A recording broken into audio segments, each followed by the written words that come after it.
Okay, on your back. Yeah. Okay, so I'm going to cover passing the half guard. Now, right now, I can't really roll too much. I have to have knee surgery, and so it comes out of socket a lot. So I use this pass I'm going to teach today a lot right now while my knees hurt. But I also use half guard a lot because my knees hurt, right?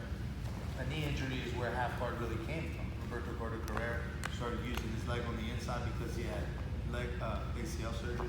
So I use half guard a lot if I do train, mostly with lighted people. But this pass I use, there's a couple kind of passes in half guard, right? One thing you got to think about half guard, like even if I have the underhook and I'm like this, whenever I'm kind of on my knees like this, you know, this space that I have here between my hips and his hips, he can use this leg to come inside. Yes. And that's kind of what happens to lots of us. Raise your hand if that happens to you in half guard. Yeah, it happens to everybody, right? Because that space where that he needs to be successful, our structural position already kind of just gives it to him, which makes things tough, okay? One traditional way that people pass half guard is with their head on this side, right?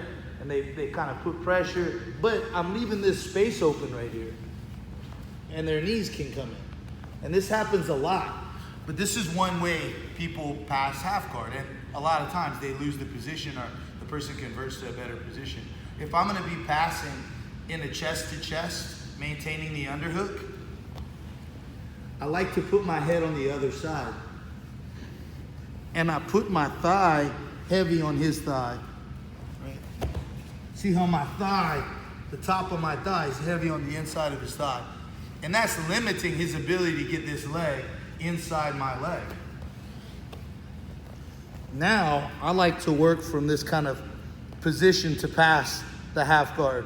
But this position does kind of put a little pressure on my knee. So I prefer when right now, I use hip switch. Okay, so I'm gonna show it, I'm gonna show some variations of it. And a lot of times, you know, like injuries we get force us to like play a different game. Some people get an injury and then they quit training. I think that's terrible. I think getting an injury and then training through that injury really opens up a lot of aspects of your game that you would have never explored. Because having those limitations sometimes are kind of the things necessary in helping you assess other skills that you weren't strong in because you didn't have those injuries. So when I have an injury, I try to still train as much as I can. And so I've been using this pass a lot because it doesn't make my knee hurt, but I'm passing everybody's half guard. So let's look at it again. So I have the position. What I'm gonna do though to remove this space here is I make a little bit of a grip kind of on the far armpit, and I do this on Chase too. All I'm gonna do is bring my right knee in and I just sit back a little bit.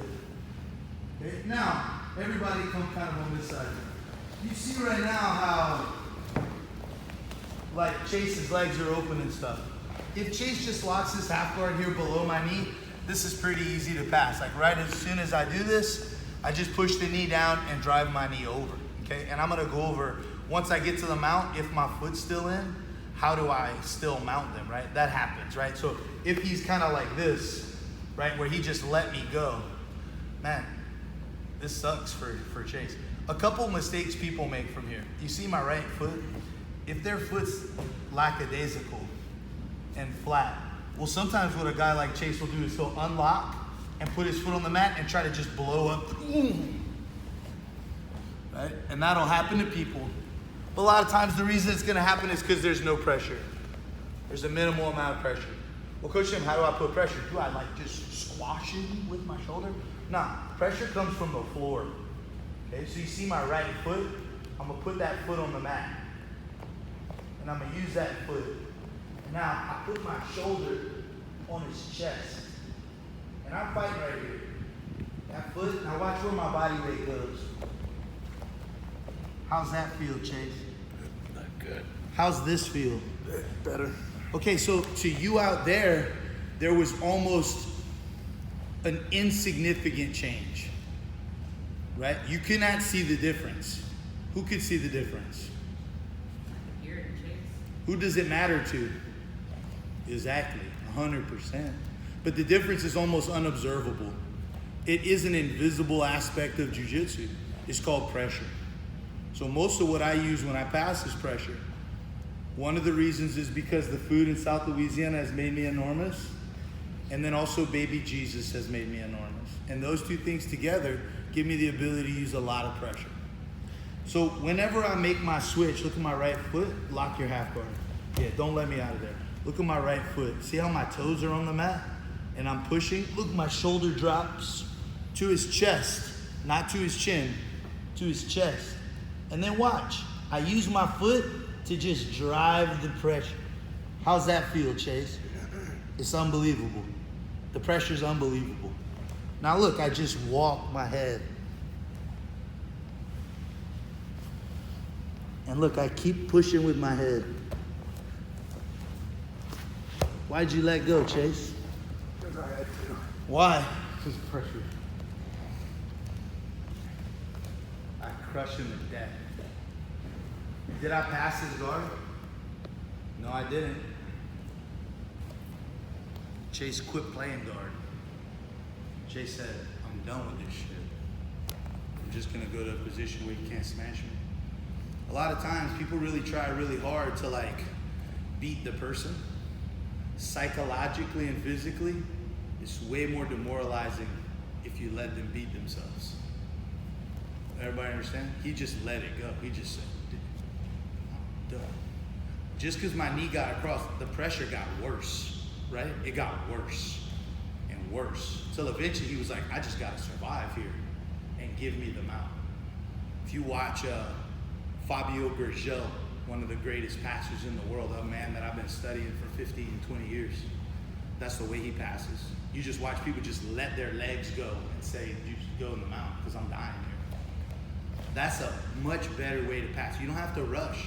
As I get older and as I get injuries, I'm not trying to rush past your guard. I'm trying to isolate, use pressure, immobilize you, and make you quit.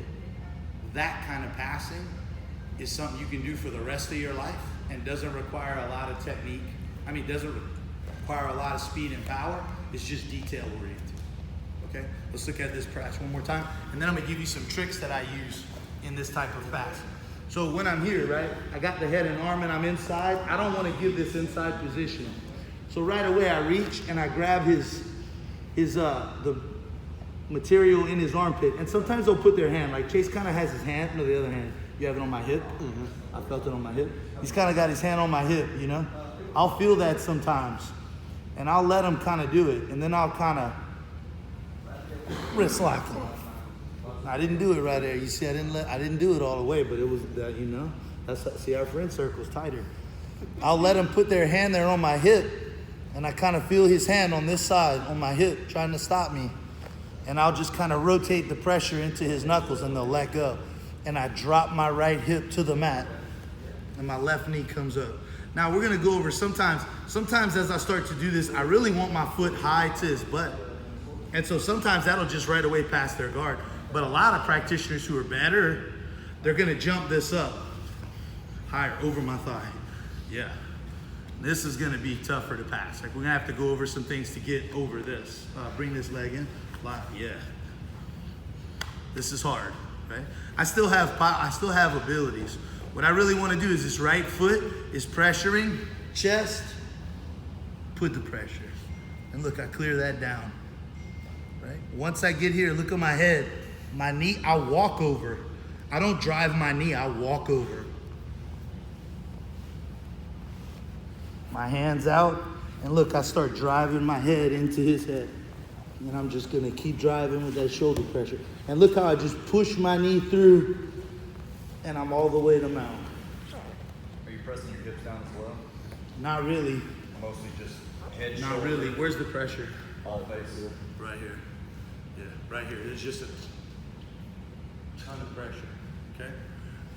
There's times where I get to the mount sometimes and it's just, I'm against a tough opponent.